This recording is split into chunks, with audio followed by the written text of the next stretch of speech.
આપની સાથે કૃષ્ણા અને સમાચારની શરૂઆત કરીએ મહત્વપૂર્ણ સમાચારથી। અમદાવાદના લાંભા વિસ્તારમાં આગ ફાટી નીકળી છે। 60 ટન લાકડામાં લાગેલી આ આગ વિકરાળ બની અને બાજુમાં પુષ્કર ઇન્ડસ્ટ્રીયલને પણ આગથી મોટું નુકસાન થયું છે।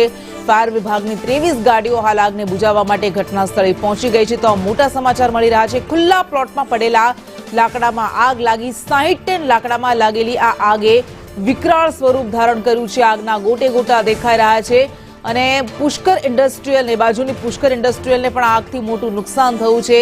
હાલ આગને બુઝાવવા માટે ફાયર વિભાગની 23 ગાડીઓ ઘટના સ્થળે પહોંચી ગઈ છે અને યુદ્ધના ધોરણે આગને બુઝાવવા માટેની કામગીરી શરૂ કરવામાં આવી છે। અમદાવાદના લાંભા વિસ્તારમાં આગ લાગી, પણ આગ કયા કારણસર લાગી તે હજુ નથી જાણી શકાયું। આગ લાગવા પાછળનું કારણ અકબંધ છે। 23 ગાડીઓ હાલ જહેમત ઉઠાવી રહી છે આ આગને બુઝાવવા માટેની।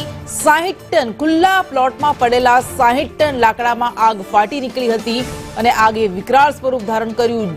જોતામાં આગે આજુબાજુના વિસ્તારને પણ ઝપેટમાં લઈ લીધા। બાજુમાં આવેલી પુષ્કર ઇન્ડસ્ટ્રીયલને પણ આગથી મોટું નુકસાન થયું છે। કેટલું નુકસાન થયું છે તો ત્યારબાદ ખબર પડશે, અંદાજો આવશે, પરંતુ અત્યારે પ્રાથમિકતા છે આગને બુઝાવવાની અને 23 ગાડીઓ હાલ ફાયર વિભાગની ઘટના સ્થળે પહોંચી ગઈ છે અને તાબડતોબ આગને બુઝાવવા માટેની કામગીરી શરૂ કરી દેવામાં આવી છે। પરંતુ આ દ્રશ્યો ઘણું બધું કહી જાય છે, આગ કેટલી વિકરાળ છે તેને લઈને આ દ્રશ્યો ઘણું બધું બતાવી જાય છે। પરંતુ કયા કારણસર આગ લાગી હતી એ હજુ જાણવા નથી મળ્યું। અત્યારે ફાયર બ્રિગેડની ટીમ્સ ઘટના સ્થળે પહોંચી ગઈ। ઘટનાની જાણ થતાં જ અને 23 ગાડીઓ ઘટના સ્થળે પહોંચી ગઈ છે। આગને અંકુશમાં લેવા માટેની, આગને બુઝાવવા માટેની કામગીરી શરૂ કરી દેવામાં આવી છે। પાણીનો બંબો ચલાવીને, આગનો પાણીનો મારો ચલાવીને આગને કાબૂમાં લેવામાં આવી રહી છે। પરંતુ આગ ક્યારે કાબૂમાં આવશે એ પણ સવાલ છે, કારણ કે વિકરાળ આગ છે। લાકડું કે જે જલ્દી સળગી જાય છે અને એ જ લાકડામાં આ ભીષણ આગ ફાટી નીકળી હતી, જેના કારણે અન્ય 60 ટન જેટલા લાકડામાં આગ લાગી અને બાજુમાં આવેલી પુષ્કર ઇન્ડસ્ટ્રીયલને પણ આ આગને કારણે મોટું નુકસાન થયું છે। આ દ્રશ્યો અમે આપને બતાવી રહ્યા છીએ। આગ કેટલી વિકરાળ છે, કેટલી ભીષણ છે એ દેખાઈ રહ્યું છે। આગ લાગી હતી વહેલી સવારની જે ઘટના હતી, જો કે ફાયરની ટીમે અહીંયા આગ પર કાબુ મેળવવાનો પ્રયાસ છે તે કર્યો છે।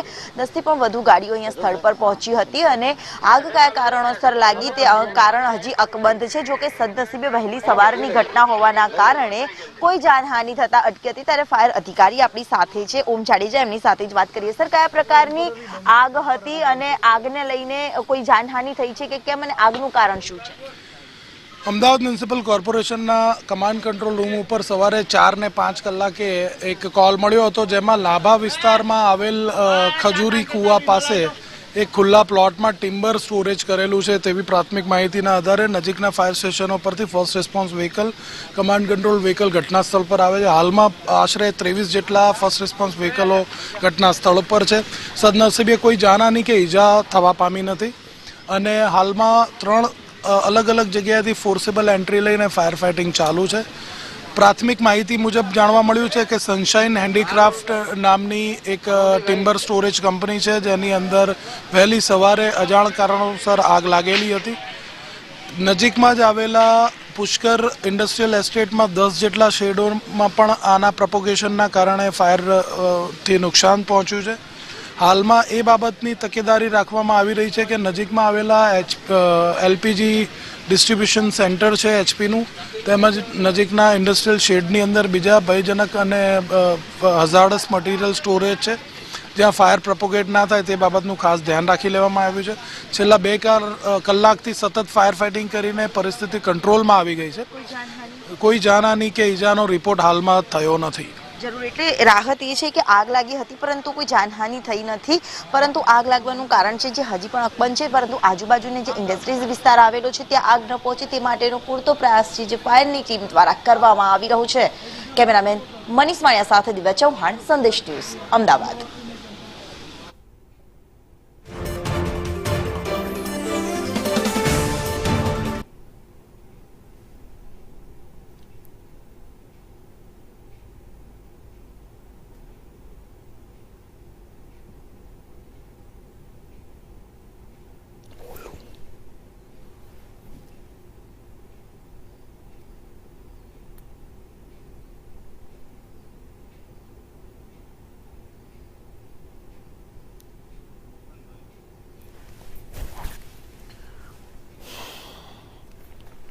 અને હવે નજર કરીએ સુપરફાસ્ટ ન્યૂઝ